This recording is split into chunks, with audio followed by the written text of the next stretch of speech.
My name is Olivnet, and it's always a pleasure to have you on board now. Let's take a look at the details. Young people and social development experts emphasize that parents should dedicate sufficient time to their children and engage them in open dialogue to protect them from distractions that could negatively affect their future. We have details. Across the city of Kigali, young people are involved in various activities, including sports and small businesses. Some of them say that their parents no longer have enough time for them, a situation that has led some of their peers to fall into drug abuse and other harmful behaviors. Sometimes parents wake up and leave to earn a living, and they end up not having enough time to care for their children. This often leads children to fall into bad habits such as early sexual activity, drug use, and other behaviors that do not please or satisfy their parents.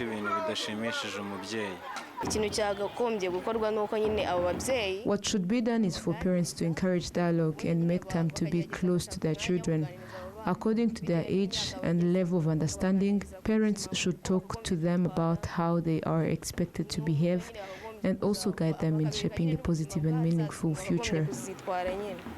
From parents' perspective, some believe that the pursuit of providing basic needs for their children, from allocating time for proper guidance and upbringing, they argue that quality parenting helps children grow into responsible citizens who contribute positively to both themselves and the country. Every parent should make time for their children and guide them onto the right path, showing them that it is wrong to engage in bad habits. Parents should teach their children good conduct and raise them properly so that they grow into responsible adults. For example, I'm a single mother and I raise my children on my own. I truly try my best to make time for them and guide them in the right way. Social Relations Counselor Claudine Uwamahoro points out that some parents do not give their children the attention they deserve, especially in a time when distractions are increasingly common. She stresses that young people need guidance as they are future parents and leaders of tomorrow. A person is not raised only by those who gave them birth. They are also raised by everyone within the circle of care and education. Young people need adults who can guide them, hold their hands, and show them the direction they should take in life. Likewise, it is our responsibility to draw closer to them, whether they are our children or other young people who are growing into adulthood. We should talk to them and teach them the values of forming and maintaining a strong, healthy family, a family with both parents, built on respect and commitment, and one that can live on for generations. During the National Prayer Breakfast, the President of the Republic, His Excellency Paul Kagame, once again reminded parents of their responsibility to raise children, not only focusing on young ones, but also paying attention to older youth. Dear families, help those children, the children we are raising. Parents here, and even the elderly, please find time and take responsibility to raise your children. When I speak about children, I also mean those who are 20 years old or even older. Help them. There are so many distractions and so many problems today. There is also the pressure of wanting to become someone you are not. All of these challenges exist, but we must help our children. As Rwanda continues to invest in creating opportunities for youth development, young people are also called to uphold the values that define Rwandans.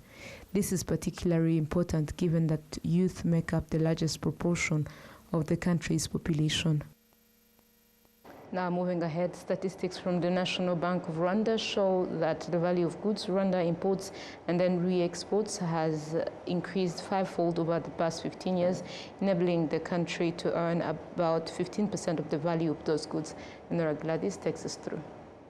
Petroleum products, including diesel, petrol, and aviation fuel, are among the leading goods that Rwanda imports and then re-exports to other countries. Over a 5-year period from 2020 to 2025, Rwanda exported more than 1 billion liters of diesel, petrol, and aviation fuel, generating over 1 trillion Rwandan francs for the country. The Director General of the Association of Petroleum Importers and Distributors, Joseph Akumonu, says that investors in petroleum storage facilities have increased due to Rwanda's strategic location in the region. So this is the reason why you find many investors who are targeting this region. They have to make sure to set up headquarters here, especially, for example, this construction of a depot. Nowadays, there are many investors who are expressing interest to invest in the construction of a depot here in Rwanda. But if you check behind, they're targeting this region. So it is really needed because the export it is contributing to the economic growth on a government, even on a private sector level. Besides petroleum products, there are also other goods that are imported and then re-exported to markets in neighboring countries in the region. Import the raw materials. It comes from various countries, outside the continent. And basically, when we bring the raw material after that, we finish the products here in Rwanda. We manufacture those imifuka for different, clients, and then we export to the neighboring countries like DRC, Congo, Kenya, and there are some clients who are looking for Uganda also. So I always recommend people to come to Rwanda, invest in Rwanda, for the reason being it's all about the leadership. They are both Rwandan and foreign investors who have invested in modern warehouse infrastructure equipped with technology that enables owners to monitor the security of their goods from anywhere. These storage facilities are located in Kigali at Masaka and Masoro, as well as on Lake Kivu, where there are 3 ports in Rubavu, Karongi and Rusizi. The Director General of Dubai Port World, Shushant Malik, says that these facilities are intended to connect Rwanda with the international market. We have been already spread in 70 to 73 countries as we speak. So all the global gateway, the people who are doing the trading, manufacturing, the import, export, we connect all of them to the Rwanda, through the supply chain, logistics, and within the country we provide them the warehouse capacity where they can do. We also been associated for the cold room facilities, what we have for the agriculture products. We also associate with so many export that's happening from tea, coffee, minerals outside the country. Now we are connecting from the origin to the Dar es Salaam port, to the Kigali logistics platform, then to the Rubavu. That's what we try to connect everything. As we speak, we are already in the development of Banana port in DRC. We also work in Matadi port, and there are some other future ventures that we try to work with government, which will continue keep linking the eastern part of Africa and also to the central, and we connect the global trade with the Rwanda. The Minister of Trade and Industry, Prudence Sebahizi, confirms that the volume of goods Rwanda imports and then re-exports to regional markets has increased significantly. Today, if you look at it, Rwanda has become like a land port for goods going to neighboring countries. Statistics provided by the National Bank of Rwanda, BNR, show that over the past 15 years, the volume of goods that enter to Rwanda from abroad are then re-exported to other countries has increased more than 5-fold. This means there has been a very significant rise. That research also indicates that overall profit earned by traders involved is above 15%, which implies that 15% becomes income injected into the national economy through this re-export trade route, where imported goods pass through Rwanda before being sent on to other neighboring countries. However, in the third quarter of 2025, the rate of goods Rwanda imports decreased to 5.91%, down from 8.9% in the third quarter of 2024. To other matters, the Chancellery for Heroes, National Orders and Decorations of Honor urges young people to uphold Rwandan cultural values and engage in acts of heroism. This message was delivered to over 200 young people who are volunteers that visited the National Heroes Mausoleum in Kigali. They were reminded that being a hero does not only mean fighting on the battlefield, but also contributing to the country's development through positive actions. Alexia Uitonze shared that she learned a lot from visiting the mausoleum, noting that many young people often lack understanding of this important information. Eric Uwizeimana stated that as a young person, as young people, they should follow in footsteps of those who sacrificed for the country and take responsibility for advancing it. The Executive Secretary of the Chancellery for Heroes, National Orders and Decorations of Honor, Deo Nkusi, emphasized that youth need to understand Rwanda's history, as this knowledge will help them protect the country's achievements and honor the heroes who came before them. The Chancellery further explains that a hero is someone who pursues their goals with determination, accomplishing extraordinary deeds that benefit others. Such a person acts with integrity, patience, and exceptional self-sacrifice while avoiding arrogance in their behavior. Moving ahead, Rwandans living in various countries joined fellow citizens at home in celebrating National Heroes Day, which was marked yesterday on Sunday. They were also encouraged to reflect on how they can embody heroism in today's world through their actions and contributions to the national development. We have details. In Brazzaville, the Republic of Congo, the celebration of National Heroes Day began with a moment of silence to honor the men and women who selflessly sacrificed their lives for Rwanda. Addressing participants at the event, Ambassador Parfait Usabizwa highlighted the history of Rwanda's heroes, explaining the meaning of heroism and the values that define it. He reminded attendees of different categories of national heroes and their outstanding achievements and called on everyone to uphold and promote core Rwandan values, including patriotism, unity, and a strong culture of hard work. During an interactive discussion, Rwandans living in Brazzaville and surrounding areas demonstrated their knowledge of the history of Rwanda's heroes and discussed the role of each individual in practicing heroism in different areas of life, whether in the economy, business, or everyday social life, with the aim of contributing to Rwanda's continued progress.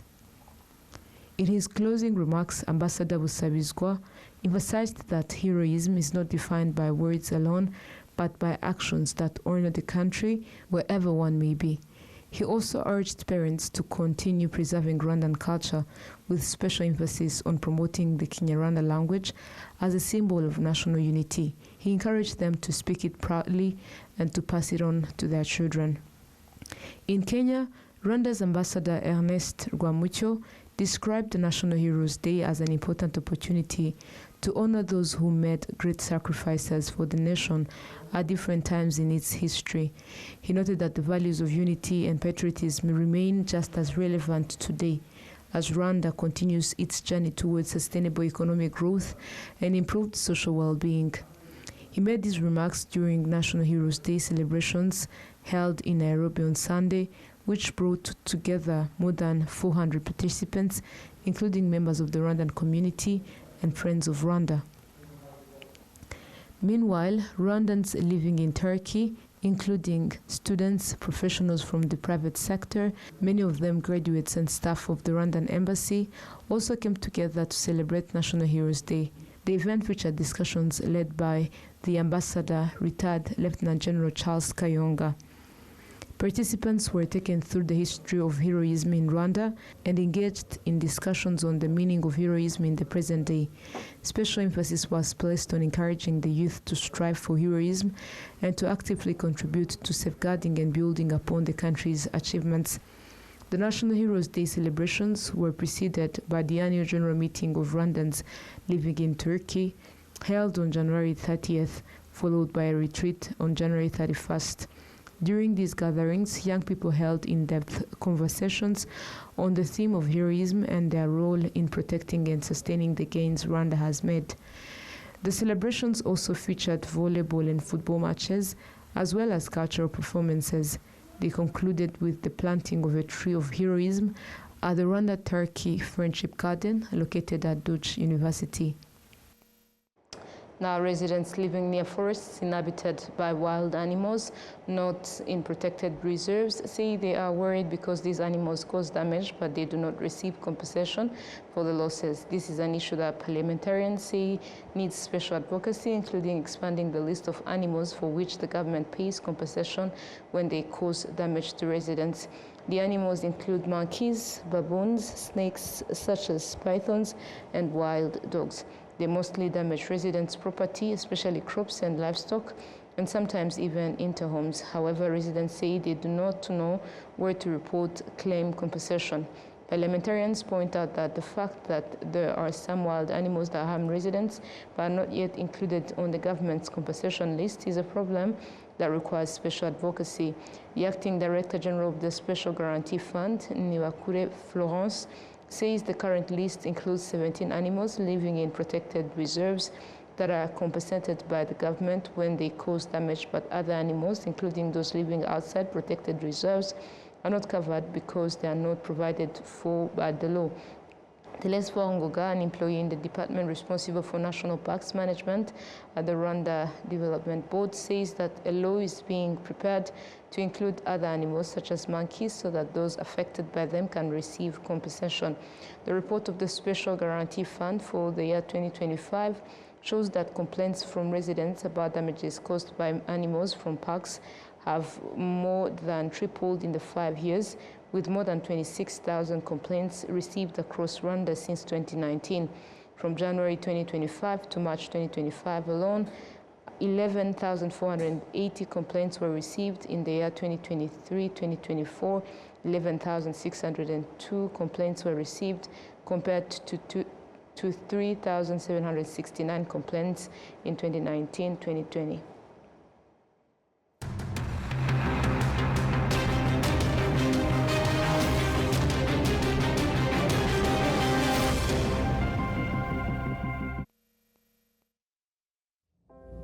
Nyiri muto arababwiraga data bati ntabwo wagira umukamo mwinshi utunze inka imwe, ariko nigeze acika intege. Mama akinjira mu bucuruzi hari abamubwiraga bati ntabwo watera imbere udakorera mu iduka rigezweho, ariko ntibyamusubije inyuma, yakoranaga umwete. Njya muri kaminuza hari abanshidikanyagaho bavuga ko nashobora kaminuza naturuka mu muryango wifashije, ariko byarangiye nanditse amateka mashya. Igihe cyo gutera ishema umuryango wanjye kigeze, bamwe bakomeje kumbwira bati ntabwo watera umuryango wawe ibyishimo n'ishema, ariko narabishoboye. Hari abakekaga ko nasigira umurage ukomeye abankomokaho, ariko ubu mfite uruganda rutunganya amata. Banki ya Kigali yabaye umufatanyabikorwa wanjye mu rugendo rwose, inzozi zanjye ziba impamo. Bigereho.